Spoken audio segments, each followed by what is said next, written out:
As more and more doctors are failing to treat patients with allopathic medicine, they are becoming more open to circadian medicine. Stay tuned to today's episode to find out more.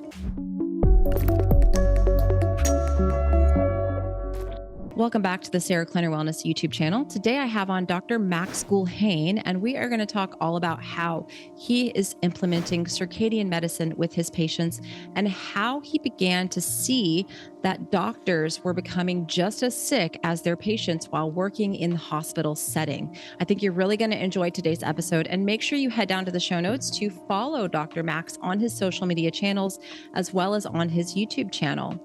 Now, before I jump into today's episode, I want to thank two sponsors. The first one is Viva Rays. They are my go-to source for protecting my circadian rhythms. You can use the code YOGI to save over at Viva Rays, and the link will be down in the show notes. The second sponsor is Upgraded Formulas. I'm a huge fan of their hair tissue mineral analysis and absolutely love their magnesium. It is a fantastic way to fill in nutritional gaps that we might be missing from food, and most people are deficient in magnesium. So use the code YOGI12 or YOGI if you've already used that one before to save over at Upgraded Formulas.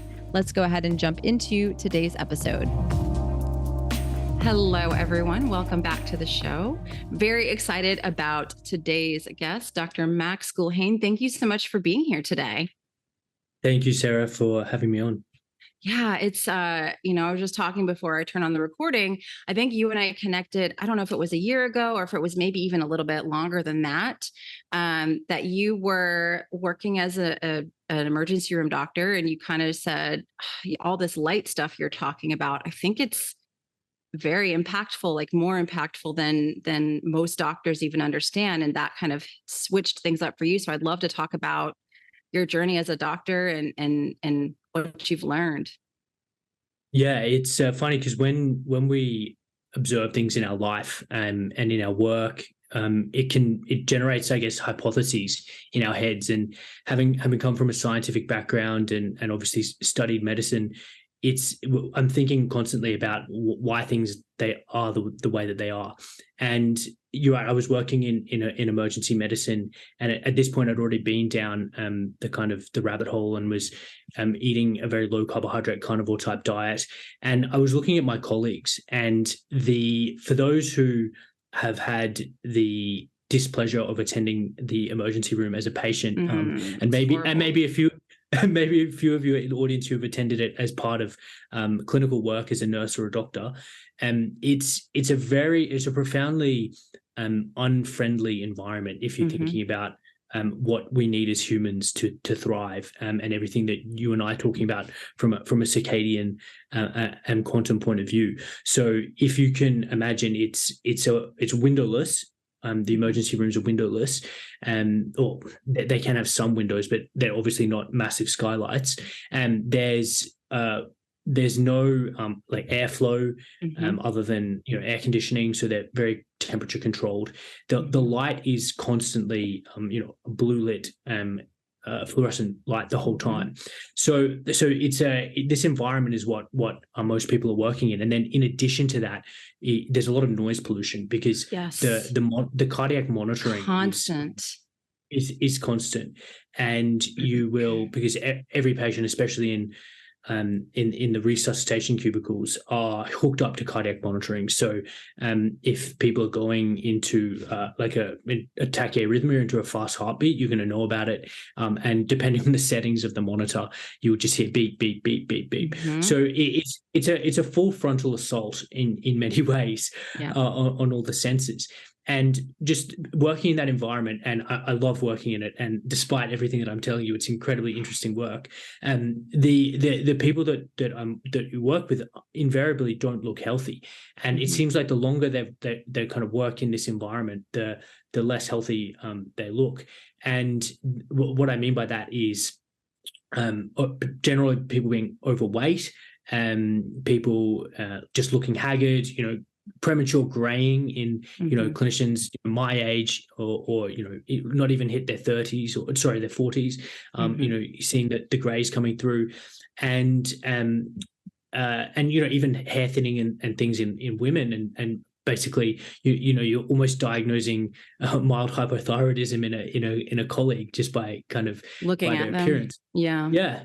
And so that is, and obviously it's not only the environment, but it's the timing of the environment, because it's obviously shift work. There's 3 shifts. There's day shift, evening, and night shift, and we're inside this this environment at basically the wrong time from a circadian rhythm point of view. Mm-hmm. So that kind of and even talking to some colleagues, and the ones that medical doctors are, especially the male ones, they love bike riding, they love staying fit, and you'll casually hear a comment about an autoimmune disease, and I look at the colleague, I'm like, well, he looks like a pretty fit guy, and then hear that he's dealing with something like rheumatoid arthritis, and to me, once you understand the depth to which light regulates our biology and our immune system, then it kind of, the pieces of the puzzle started fitting together.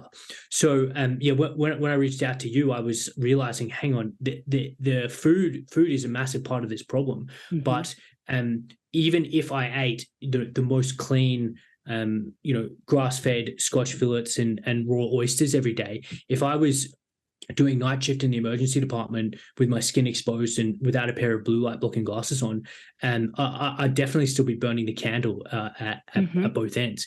And I think that really talks to the statement that Dr. Jack Kruse made popular, which is you can't food can't solve a light problem. No. And even if we do have our food and our diet down pat, if we're ingesting this absolutely rubbish junk light diet in the form of the light that I've just described, then we can't possibly be healthy. So at one point, I remember quite distinctly, I was actually doing a night shift in the hospital, and I'd been wearing my blue light Uvex, the cheap Uvex blockers at home, and then I trundled into night shift, and it was just the computed OLED displays, in addition to the downlights, were just blinding me. And I thought, hang on, why am I not wearing them here too? And I realized that I don't care enough about anyone else's opinion. So I just started wearing my blue light blockers at work, and that was a massive relief. And it's come to the point now that I really recommend anyone, if they're interested or in mitigating this, is to wear blue light blockers. Cover up your skin. Yes. And maybe we could talk about that, as why that's important. And if you're lucky enough to have a grass patch, even if it's working on night shift, go outside and plant your feet in the ground and eat outside. And I really noticed even doing that simple practice has improved my sleep when I'm working in the ED. So that's kind of, that was a little bit about how I was thinking when we talked initially. But even before that, I think my journey towards the circadian and quantum health really mirrored yours, Sarah, which was, we both started out with significant health benefit from going purely carnivore. Yes. In my case, it was resolving some quite severe acne that essentially just disappeared when I got rid of the grains and the carbs.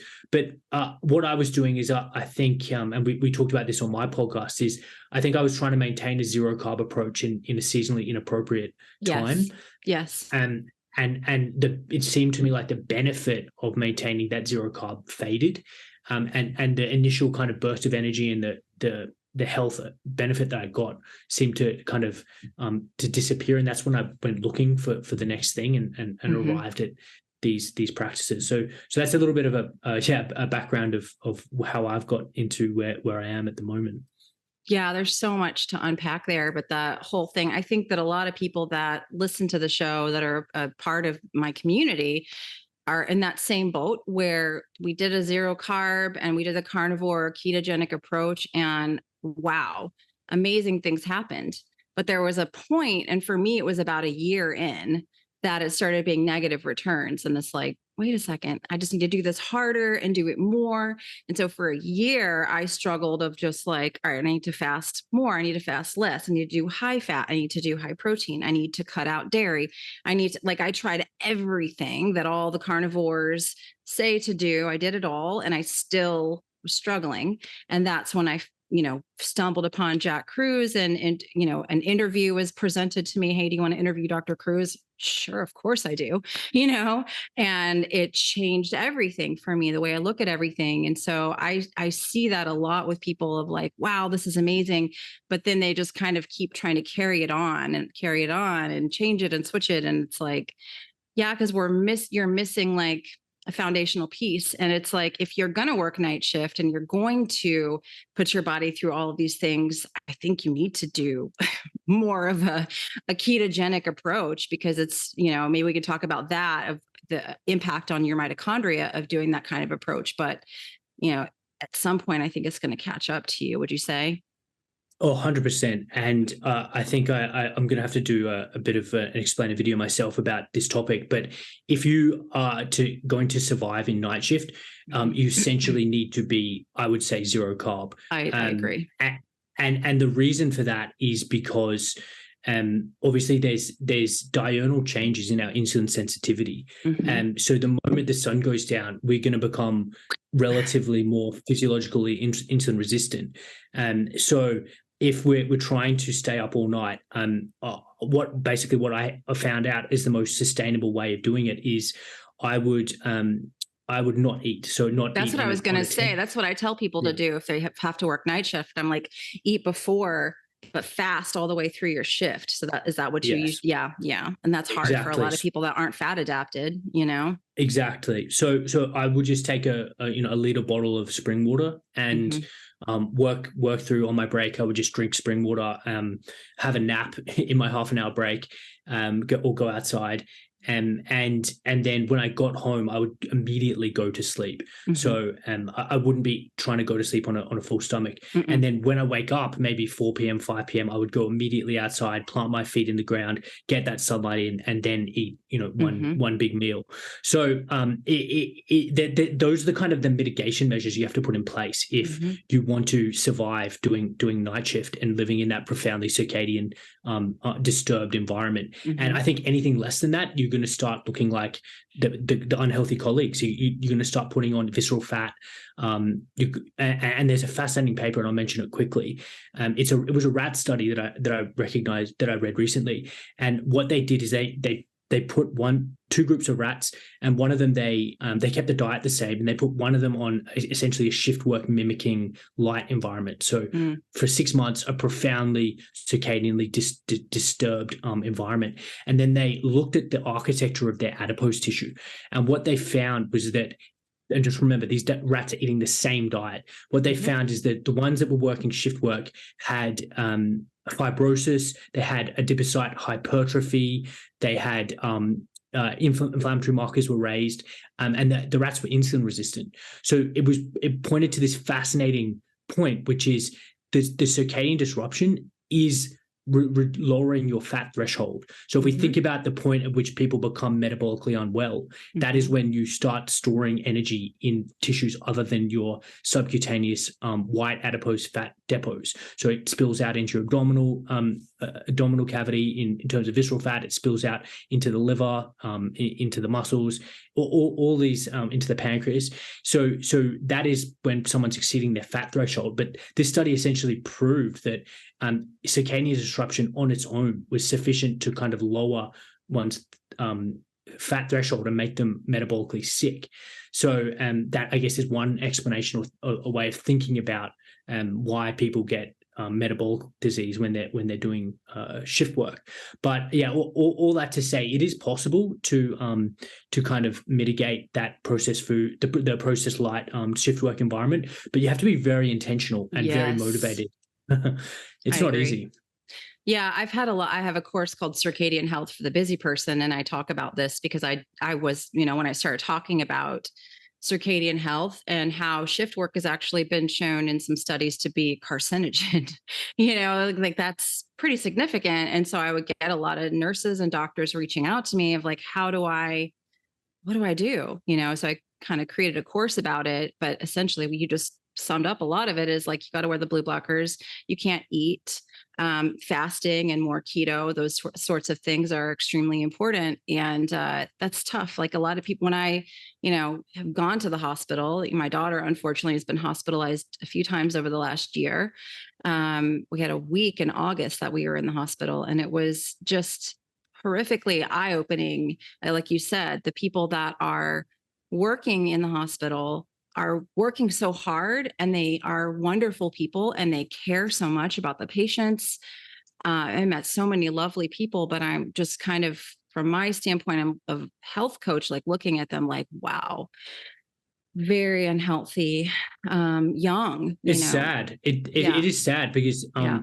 the emergency team, the nurses and the doctors are some of the most skilled and hardworking people Yes. in the hospital, and it's really tragic to see Hmm. them bearing such a heavy personal cost Oh for yeah. kind of being in an environment where they're looking after other people. And I mean, just to hammer the home the point, you can really tell when the night shift is coming on, because unfortunately their BMIs, Way their weight, higher. Yeah. yeah, it's so noticeable. And And a you know lot of they them wear glasses too. A lot of them. And it's because I think they're looking at these computer screens all night long, like literally staring at a computer screen like this all night long. And we know that unfiltered blue light increases myopia. Like that's pretty well established in the literature as well. So it's, yeah. And then once you get into myopia, like you are opening yourself up for a host of other issues because you've got to wear the glasses, right?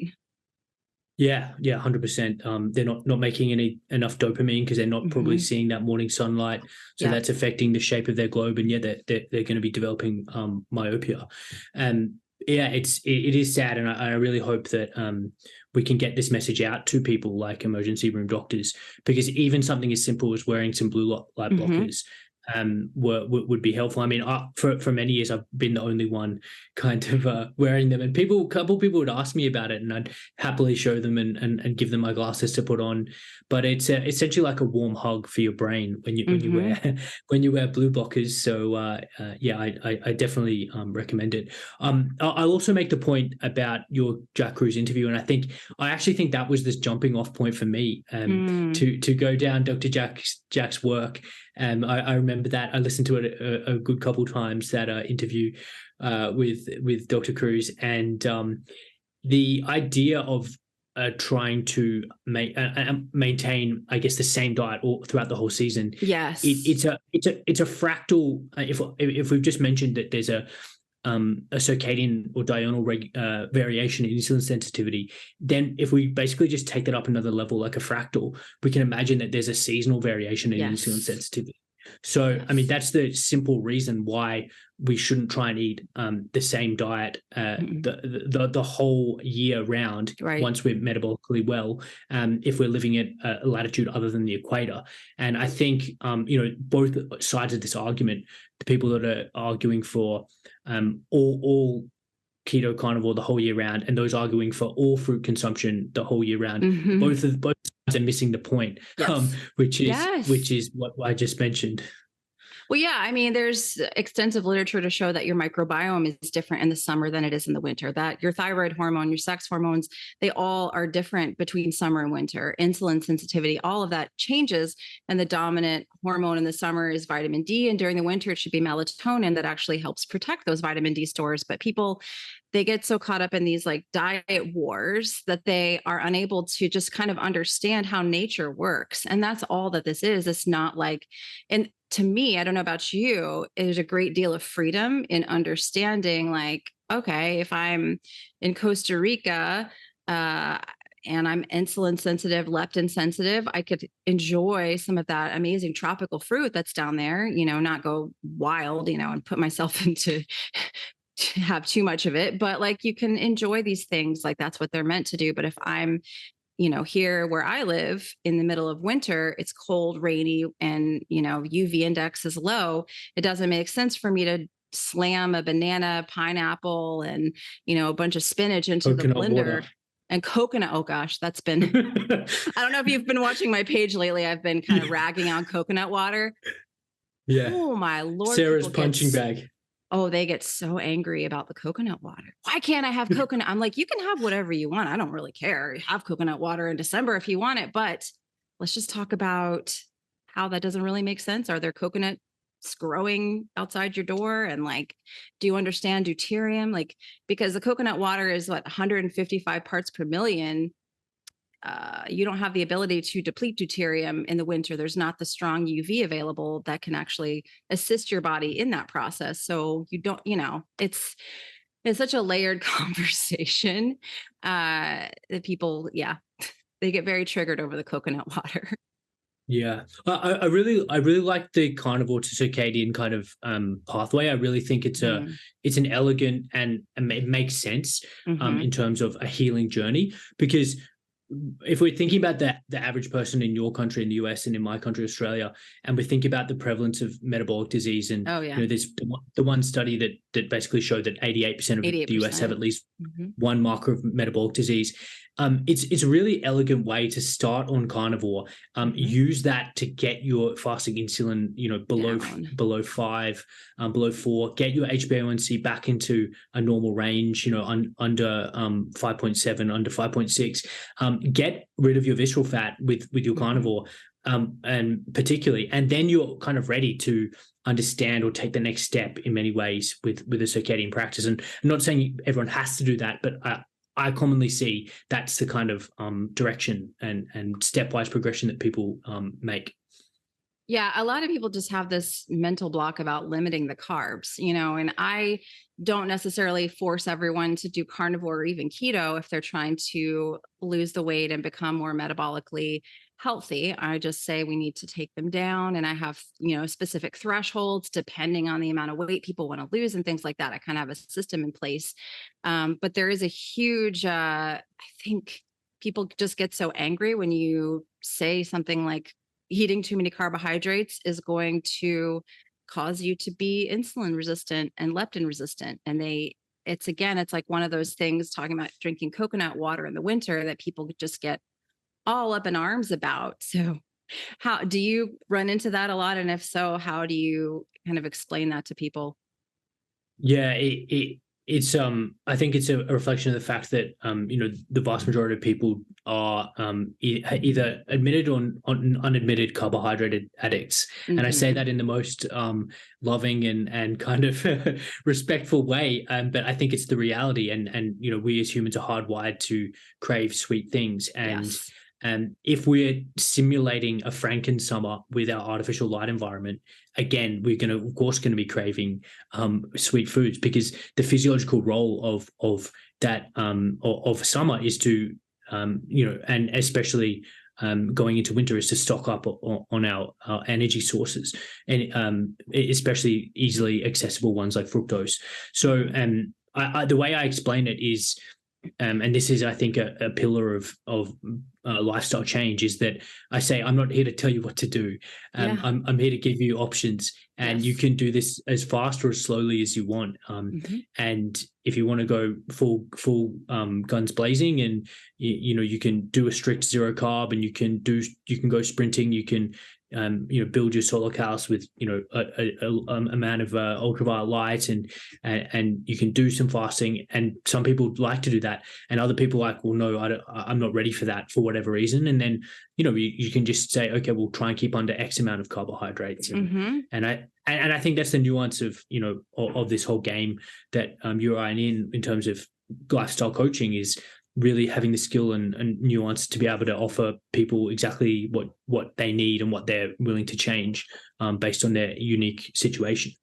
Yeah, I agree. They just have to be ready for it, I think. And that's what I run into a lot, is people that they have all these issues, and they don't feel well, but they're just not willing to make these changes. And it's like, I don't really know an alternative for you. I don't really have a great answer if you're not willing to wear blue blockers and you're not willing to try to change your food. Like, I had someone getting massively upset because, I said, I don't want you eating any processed foods. And they were like, that's too restrictive.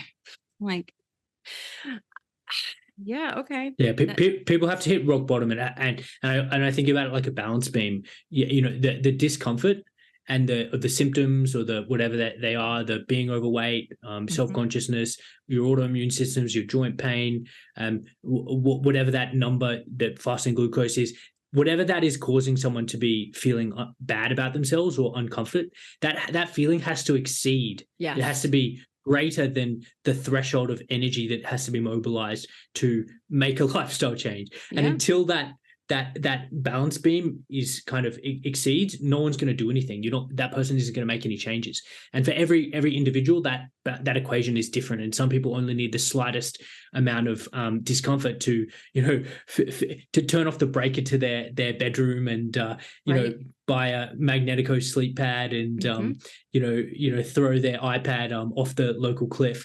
But for other people, they'll come out of hospital, with a quadruple bypass, and they'll drink a can of Coke and smoke a dart. And I'm not here to judge that person. I'm not here to judge anyone.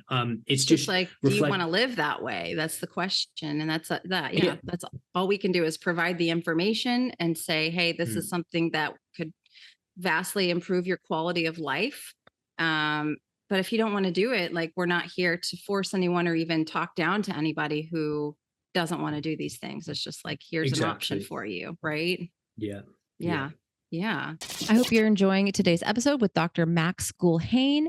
I wanted to thank you again for watching today's episode and remind you to head on down to the show notes to check out Dr. Max, follow him on social media, as well as today's sponsors. I also wanted to remind you to check out my free resources if you're new here and just want to get started on your health journey. It's www.sarahkleinerwellness.com and just go to the free resources section. I also have a plethora of courses in all price ranges to help people if they want to learn a little bit more than what is available in those free resources. But again, thank you so much for listening or watching today's episode. Make sure to leave us a like or a comment, and I look forward to talking with you again soon. So do you ever have the opportunity to have these sorts of conversations with patients? That's a question I have. And because I know you do work a little bit in fertility as well. Is that right? Yeah. So my clinical work, I basically don't have shorter than half an hour, which is kind of more than most family doctors. So that gives me more than nothing in terms of talking about these types of topics. But it's not it's not a huge amount of time, and that's another reason why I made the podcast, is because it was another tool to be able to give to people and say, go away, listen to this, and then if you have questions, then kind of come back and we can talk. So it's difficult, and especially within the kind of the healthcare model, the centralized healthcare model. It's not set up to favor or support people with these kind of the important lifestyle changes they need to reverse their disease and get out of this kind of track, because it's like a railroad track. People on a railroad track off a cliff.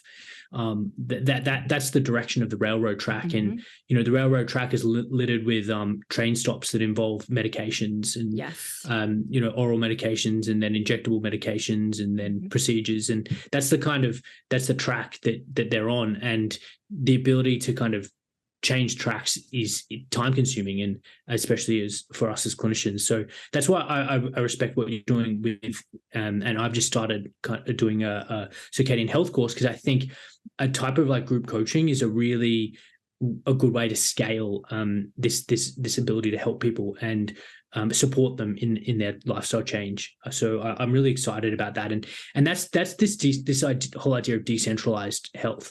And again, Dr. Cruz talks about this a lot, but the solutions to a lot of I think collectively are going to come from a decentralized point of view, and they're not going to come from the centralized system, which I mean, obviously we both see that's the case.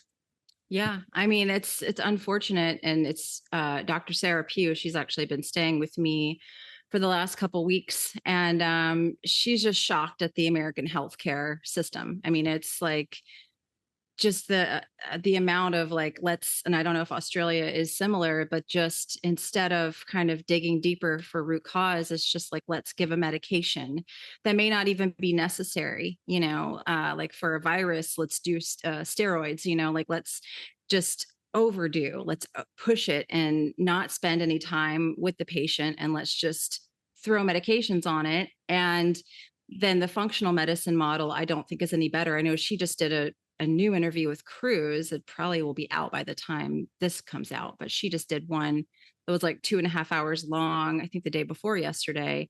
And that was just kind of what they were talking about, is this functional medicine model, because a lot of people go to, they go to allopathic. They realize, no, I don't need all these medications. I don't want to take all these medications. So I'll do functional medicine. And it's like supplements and testing, and you're spending thousands of dollars. And it's almost kind of like not much better than, and I actually think it's kind of worse in some regards than the allopathic model, because at least the allopathic model can save a life. If you, like with my daughter, if we hadn't been able to get her to the hospital in August and have them take care of her, she would have passed, and so there is like a need for allopathic medicine. But just for myself and for my daughter trying to do testing and supplements and figure things out that way, it's just been like massively frustrating. And so I would love to hear your take on, just from, a standard doctor who's trying to look at more decentralized medicine, what you kind of think of that model. Yeah, it's not as popular in Australia as the US, the whole functional medicine space. I have seen a couple of patients kind of, see expensive functional medicine doctors, and then, end up being charged for the testing and for the supplements, and, the clinic was making money on the testing and the supplements. So I agree. And not to say that certain functional medical doctors might be able to provide people with a lot of benefit, and especially when it comes to these kind of chronic and lifestyle conditions. Because as you mentioned, of course, we need allopathic medicine. We need the emergency department for the multi-vehicle trauma. Yeah. We need it for the acute myocardial infarction. We need it for the the ruptured AAA. We need the system, but the problem is when we're trying to prevent disease or address lifestyle problems, both in the allopathic where we're prescribing medications. Centralized cardiology will prescribe it. It's the go-to is the statin. And for the functional medicine, like you said, they're kind of loading up people with a bunch of pills and supplements, and maybe that they are useful for a certain amount of time, but I don't see that there's not a lot of difference if you have to take an expensive supplement for the rest of your life compared to an expensive statin, compared to a statin prescription for the rest of your life. So I see what you're saying in terms of the similarity there. And another interesting point about that is the deuterium, and we mentioned deuterium earlier. But I had a chat to Stephanie Seneff, who is probably the queen of glyphosate and its effect on human health. And it's fascinating to talk to her because she's come to the deuterium story not essentially from quantum, but from a different lens. And she's working lens a little more, right? Very much. And she's working with Dr. Laszlo Boros and learning that when we're ingesting glyphosate in the form of that's basically a residual contaminant of processed foods and a whole bunch of crops, because they're essentially spraying it to kill the crop and to it's basically aiding in the expedited harvesting of crops. So it's not there. We're not just getting crops to kind of improve health. We're doing it because it's a critical way of improving the economics of industrial monocrop agriculture. So the glyphosate it appears to be contaminating people's food, and it's essentially interfering with our ability to deuterium deplete our cells. So what she made the point is that our body has these exquisitely fine-tuned and evolved mechanisms to basically get rid of deuterium and put protium or that protium isotope in molecules that have a critical biological function. So what happens when you take a supplement that's been manufactured in a lab is that there's no such quality control, because you don't have this exquisite and expensive process of deuterium depleting the supplements. So people can inadvertently, and it appears to be loading themselves up with this biologically incompatible isotope of hydrogen by taking all these manufactured supplements, which is probably having the opposite of the intended effect. Yeah, it's here's all these supplements for your mitochondria, and what you're actually doing is like throwing a freaking basketball into the nanomotor of your mitochondria and like slowing it down. And that's what I think people don't realize with a lot of these supplements. And that's what drives me crazy about a lot of these like functional medicine doctors that are like, let's improve your mitochondrial health. Here are the top 10 supplements. And I'm like, no.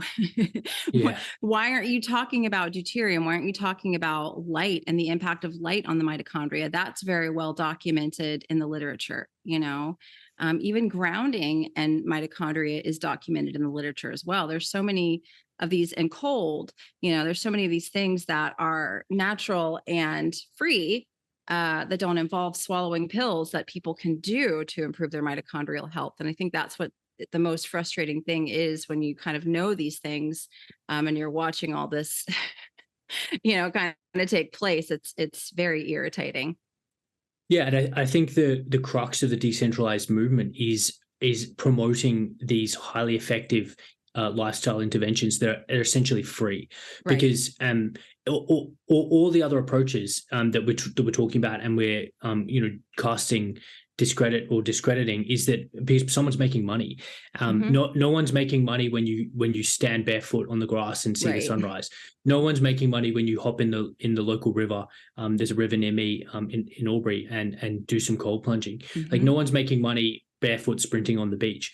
Right. So the critical, I think that's the critical point here is, and the decentralized approach to health is really going to be advocating for those free interventions, because that's what's most effective in terms of healing people.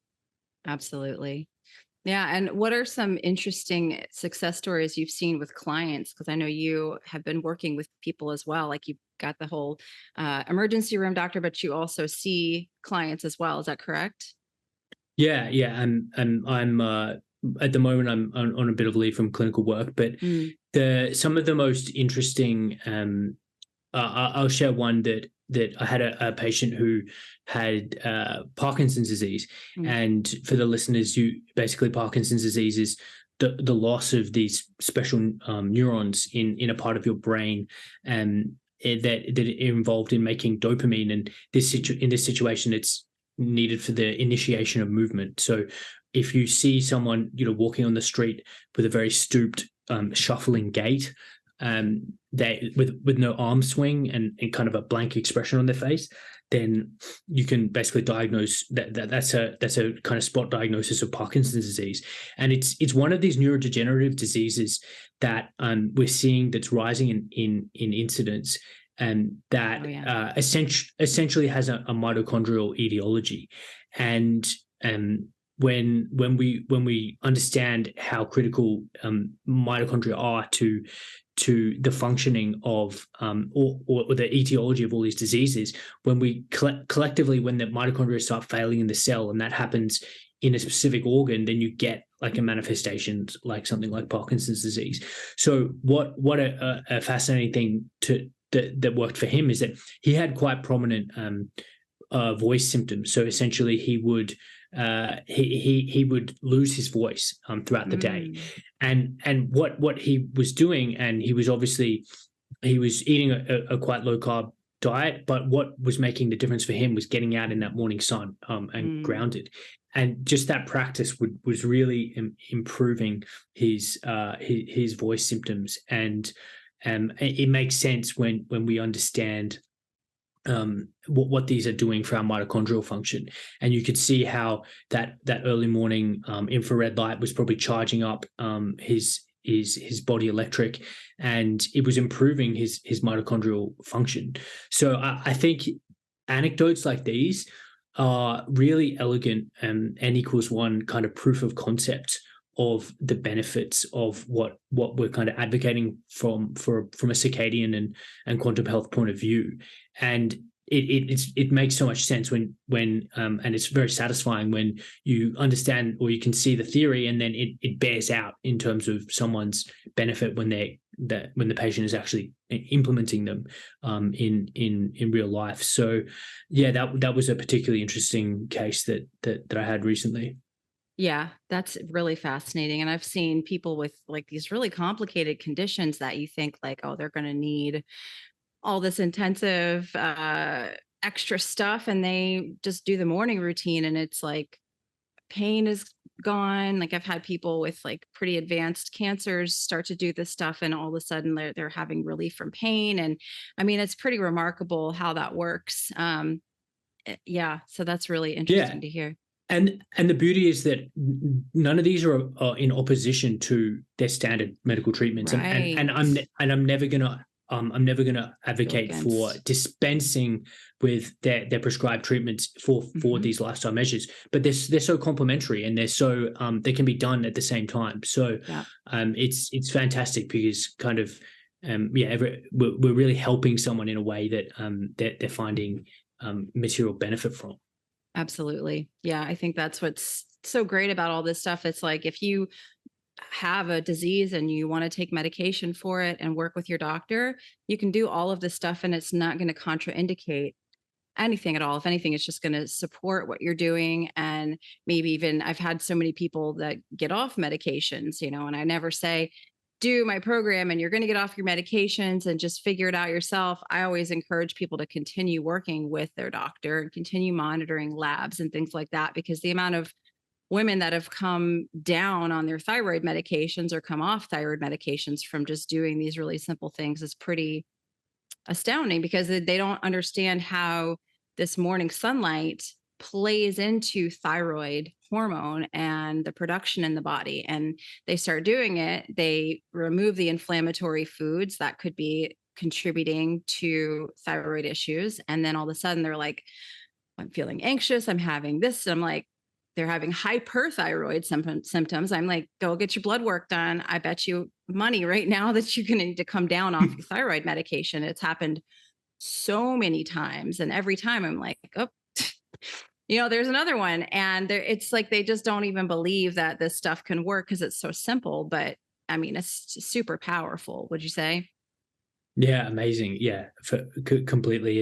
And that is again a really good reason to still see your GP or your local doctor, because what you've mentioned, Sarah, is that someone can become clinically hyperthyroid because they might be on 75, 100 micrograms of a thyroxine supplement, and they're becoming so much more thyroid sensitive because they're doing everything that we're talking about with regard to sunlight and grounding and dietary changes. And that essentially means is that they're actually they're overdosed. They've got too much on board for what their therapeutic state of their disease is. And the same thing we see with type 2 diabetes. And it's very important, if anyone is doing a low carb or carnivore approach to diabetes, to really see a doctor first, because we essentially need to discontinue a range of medications, particularly the SGLT2 inhibitors, and we need to at times very, very markedly reduce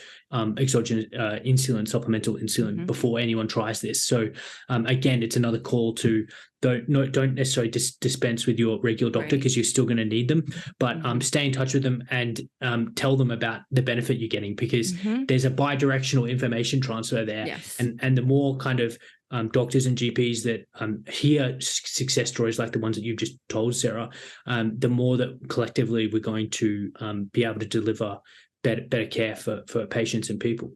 Absolutely. I think that's so important, that we understand and doctors see the value in these sorts of things. It's like, you can't deny it once you see it in a number of patients, that it's real. And so I think that we have to be the ones to educate the doctors, and you are in a unique position because you are a doctor and you're able to pass it along to patients and then to other colleagues as well, and have these conversations, because the whole time, that all the different times we've been in the hospital with my daughter, I'm the only one wearing the blue blockers. No one else is wearing them. I haven't seen one doctor or one nurse or one, anybody, PA or anybody wearing blue blockers. And I'm like, wow, how can like nobody know about this? Because I don't know about you. I think you've kind of stated this already, but my partner Carrie and I were talking on our podcast last week of how once you kind of get into this stuff and blocking the artificial light at night, if you go somewhere after sunset and you're under these lights, it's kind of like jarring to your nervous system. Like you have like a visceral visceral 100%. reaction to it. Yeah. It's like, oh my gosh, I can't, yeah. Even during the day, I don't like to go anywhere with like super bright overhead lights. I'll put on my yellow blue blockers because it's Yeah. just kind of jarring to the nervous system completely. Yeah, definitely. And I'm really excited on that point of kind of helping change. And I really think that it's going to be a gradually then suddenly type thing. And it only takes, a couple of people to set an example, and then everyone follows. And I really think team leaders have a disproportionate kind of sway. So, if the nursing team leader starts wearing blue blockers, then all the kind of staff under her might start wearing them. And I really think if there's anyone listening who is in a leadership position, if you kind of just lead by example, you'd be surprised at how quickly everyone else kind of adopts these kinds of practices. It's definitely not linear. It's gradually, and then it's all at once. But we've some of the metabolic doctors here in Australia starting up a chapter of the metabolic health doctors association in the US, which is essentially a bit of a protocol about helping GPs reverse metabolic disease with low carb and low carb approaches. And so I'm really excited to be working with them. And I guess they're mostly focused on insulin resistance and the dietary causes of insulin resistance. But I really want to kind of emphasize leptin and emphasize how our circadian rhythm can influence leptin resistance, and how dysregulation of leptin is even preceding what's going on with insulin. So I'm optimistic about things changing, and I think that as long as we continue to prioritize what's going to be best for the patient, then we're on the right track. Absolutely. Absolutely. And you mentioned that you're doing some kind of online courses right now. Maybe we can talk a little bit more about that and what those entail. Yeah. Thanks for asking. So I just launched a 30-day circadian health kind of reset course, and it's essentially walking people through the basics of how to optimize their circadian rhythm. So I've got a couple lessons about the background and why it's important, and you can watch that for free on my YouTube channel, one of those videos. And then I basically just step people through practical things. And we obviously talk about the role of morning sun, the role of getting out throughout the day and kind of getting that circadian synchronization, checking in with the sun. We talk about obviously blocking artificial light, circadian meal timing, this whole idea of it's not only what you eat, but when you're eating. So a whole range of basically intro topics. And we've got a supportive group where we can post questions, and we're doing a weekly Q&A. So I think it's a good way of, again, helping people in a way that they also feel supported, and they can make sense of this.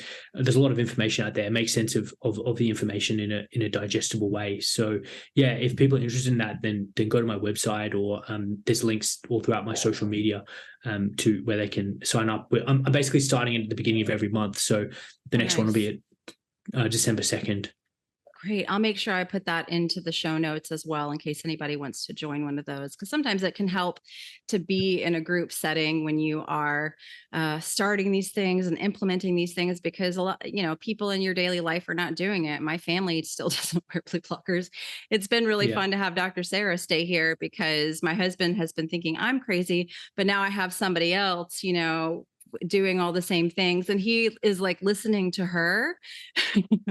He's like, oh, so that's why Sarah gets mad if I turn on the lights. Sometimes if you're trying to tell your family members, they're less likely to listen to you, but they'll listen to somebody else. So it's that's why I think the group support is so vital for people when they're starting these things, because your family is going to just be like,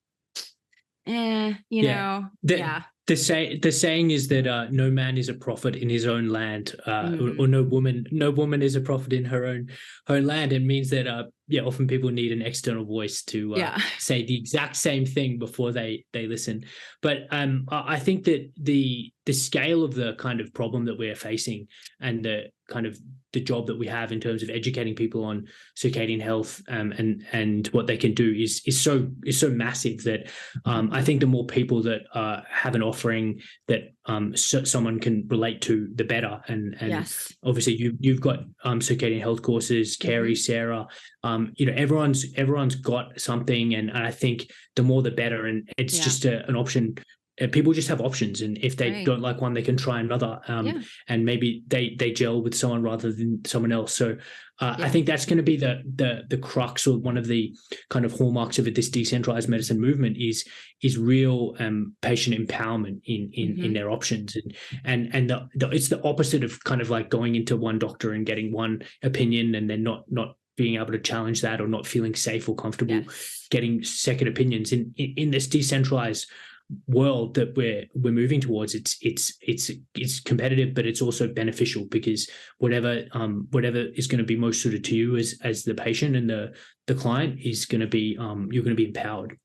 Yeah. And like, I think the cool thing about this community is that all of us really are supportive of one another. And it's not, there's, I've had some negative experiences, unfortunately, in the food space, of people with this lack mindset that are competitive and can be hateful. And I haven't experienced that in this kind of what I call the quantum space, that all of us really support one another, and there's people that are going to resonate better with you, or I have people that resonate more with Carrie because they need a scientific explanation for everything, and she really can break things down so brilliantly.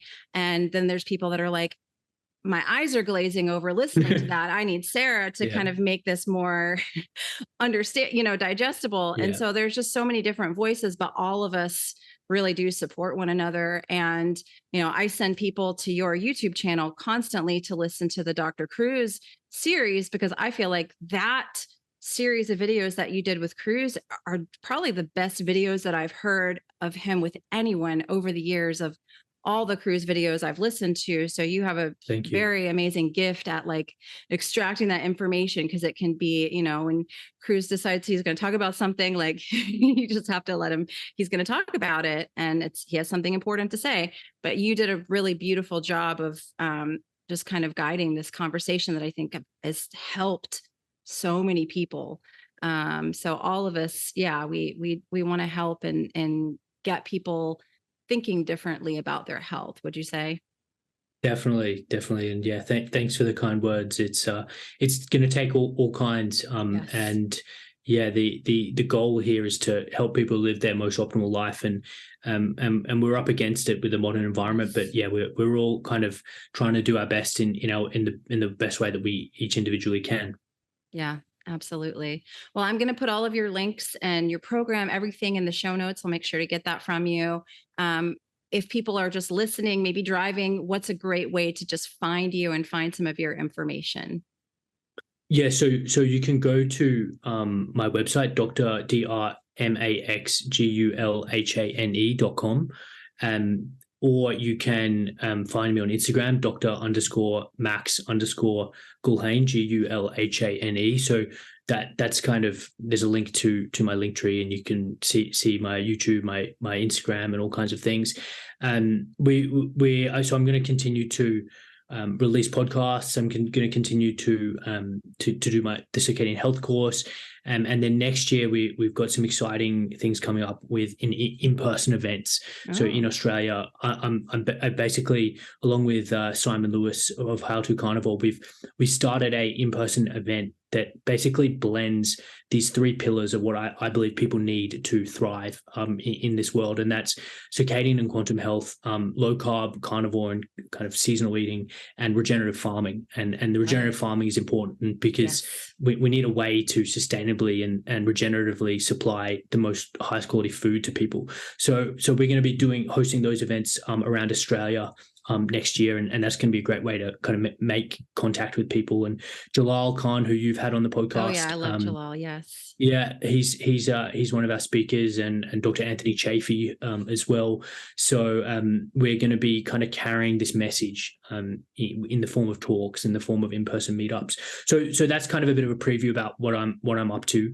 But yes, go to my Instagram or Twitter too, and follow the links and watch my videos and get in touch. Fantastic. Well, I'll have that all in the show notes. And thank you so much for coming on today. It's been really wonderful to chat with you. Great. Thank you, Sarah. Really appreciate your work.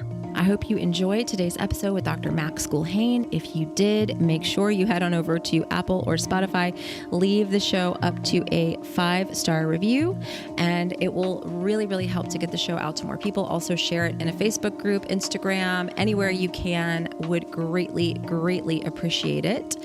I also want to thank again Viva Rays and Upgraded Formulas for being such awesome sponsors of the show, and remind you to head over to my website if you want free resources and then of course courses to really help you dive deeper into this information and take control of your health. It is www.sarahkleinerwellness.com. Again, I appreciate you for being here, being a part of this really, really amazing community, and look forward to talking with you again next week.